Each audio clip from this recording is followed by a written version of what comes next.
So you got this BLM, there's chapters all around the country. So the Boston chapter, you had Monica Cannon Grant and her husband Clark Grant, and now they're on trial. They've been indicted pretty much for fraud and numerous fraud. I mean, mortgage fraud. They even had something going on where they were able to tell people that the headquarters were closed. Donations, they were taking grant money and putting in money laundering everything. This is all about money laundering. It's like, I don't know who watches Ozark, Marty Bird and them. They clean money for drug dealers. That's what this whole thing was. This is a way of funneling cash, tax-free cash, and putting it in their pocket. Now, the obvious one was the donations. I mean, they had donations of $50,000 a month. That's just locally. That chapter in Boston was getting, in 2020 that started. And her and her husband's been sitting on that.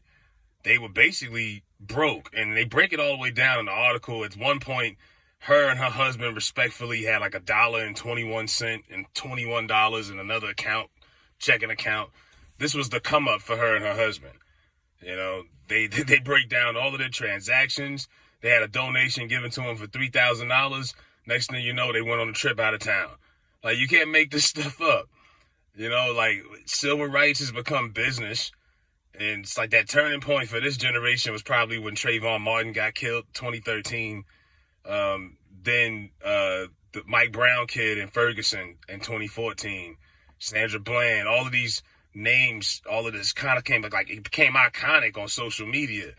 And then these scammers seen the way to benefit off of that. Let's get money through black people's emotions, and let's take the Al Sharpton route. Civil rights is business, and it didn't used to always, be that way in the 50s and 60s, with the original civil rights movement. That was real. Now it's just become about money. It has really gotten sad. Even if you go back to the 50s and 60s, hell, civil rights leaders were the most popular and influential people in the black community. Not actors, celebrities, models. That celebrities didn't really become the top influencers and popular people in black culture until like the 80s. Because once by the 80s, like, they killed off all the social civil rights people. And then here comes Michael Jordan. Here comes Whitney Houston. Here comes Luther. Here comes this guy, these stars. And they become the influencers of the black community. Celebrity. Not leadership. But it's a different time we in now. Period. Different time. And all of these chapters of Black Lives Matter, they're all going down privately. To me, they're not getting enough shame from the black media. Black media does a horrible job at putting out these stories. They act like they don't want to cover it because I guess they feel like they got to stay on code. But black people need to see this shit. These people, at one point, this organization raised like $9 million during the pandemic. When America was supposed to be broke, everyone's at home, no one's working, tragedy amongst us.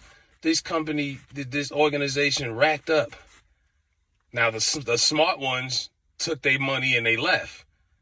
They've already gotten out of the business. It's almost like this was mafia shit. They got out. The couple of them that was able to get out, got out. But a lot of them is going down. Every time you turn around, there's a new scammer story from the Black Lives Matter group coming out forward. And I'm like, do black people not see this shit?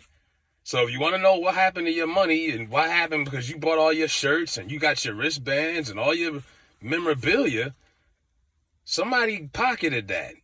Didn't go towards any black communities. I mean, this couple right here, they had a grant. And they took grant money that was supposed to be like a field trip or something for young youth at risk in Boston. They just took that money and wired it to their personal bank accounts. Unbelievable. And her and her husband, this was their entire come up. They were a broke, busted ass, bum ass couple in Boston. And they took advantage of this whole, woke movement, I guess, that was out here. Black people was buying in and believing in that. Felt like they were a part of something, a new revolution. And they just took y'all money and said, oh, okay, revolution, all right. We're going to, rack up, get us a house. I mean, this couple right here is this is a scam couple. You want to know how some people are eating still out here, even though they ain't been working in 2-3 years? A lot of scams behind that. So, no shame in their game. I believe all of these people should be exposed for scamming your people. That's one of the worst things you could do is scam your own people. Scam somebody else. I'm not going to scam my own. But that's what they did. Monica Cannon Grant been indicted. Her and her husband got everything they had coming to them. You know, do right for yours, and what's right will come on to you. Let me know what y'all think in the comment section. I'm out of here.